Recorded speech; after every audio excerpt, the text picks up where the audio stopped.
Since 2017, we've cleaned more than 15,000 kilometers of the Norwegian coastline and 1,500 tons of plastic trash by the end of 2023. Our combination of mobile teams living on sailboats in the middle of polluted areas, high-tech cleaning methods, and long-term volunteer effort has been amazingly efficient.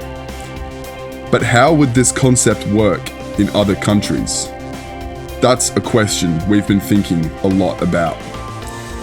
This summer, we got a great opportunity, in collaboration with Keep Norway Beautiful, to do an expedition to Iceland and the Faroe Islands. Our common mission was to do cleaning in unavailable, remote areas, to register the findings, and to network with local actors on Iceland and the Faroes. The crossing of the North Sea was amazing. Fair winds, whales, birds, and endless waves without seeing the interference of humans. Except for a lonely gannet with a rope stuck to its foot that reminded us about the purpose of our expedition: to fight plastic pollution that is threatening the sea and the life within and around it. Living on board may be challenging. There's limited space, everything is constantly moving, and some get seasick. Luckily, all crew members were able to adapt, and our biggest challenge was the satellite internet access, which had some downtime.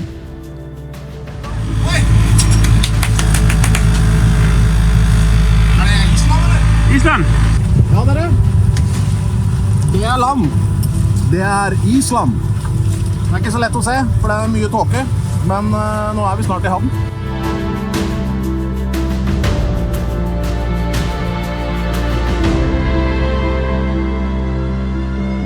The crossing from Sandnessjøen in Norway to Stodvjarfjörður in Iceland took only 4 days, but we had some time to enjoy boat life and the overwhelming isolation of being in a small boat in the open sea.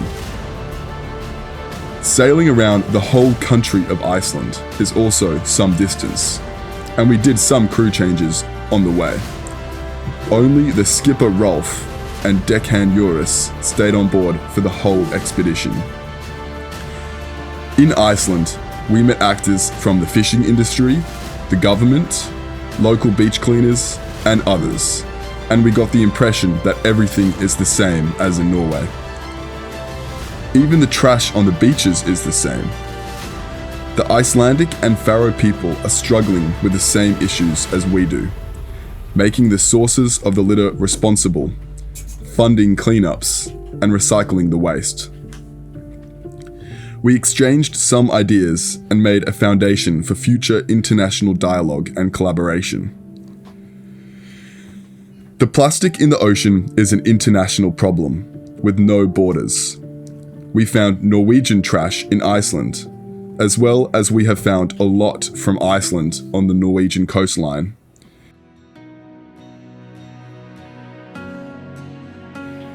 Landing our dinghy on the remote beaches on the northern coast of Iceland was like a dream. The wilderness here is even more impressive than in Norway, because it's wilder and has fewer traces of human activity.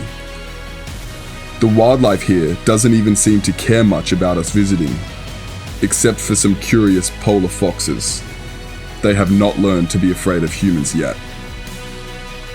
This untouched nature is something we have lost back home in Norway. If it isn't fish farms or oil installations, it's windmills or other industries. It's nice to know that there are still places that are not ruined by humans. Well, except for the plastic waste, and we find that absolutely everywhere. We found, of course, plastics on the most remote beaches we visited, and the finding of dead birds entangled in ropes just confirms the circumference of this problem and that the plastic in the ocean is causing a painful death for wild animals. Back in Norway, we have saved many animals from certain deaths, such as when they are entangled in lost fishing gear, and we have found even more remains from animals that did not survive. Finding small fibers and microplastics in water samples tells us that plastics are also a part of our food chain and the water cycle. And scientific reports tell us that plastics exist in most living creatures on the Earth. We just have to keep fighting.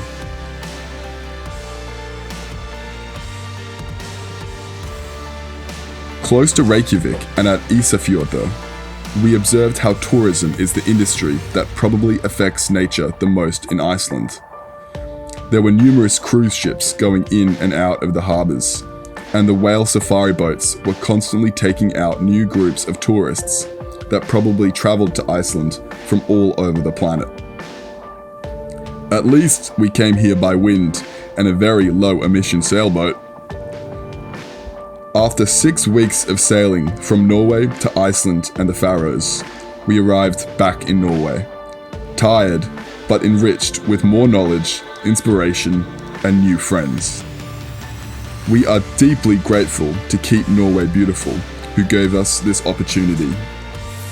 We know for sure that we will expand our activities outside Norway, and we look forward to getting back to Iceland, the Faroes, and other countries around the North Sea in the next couple of years.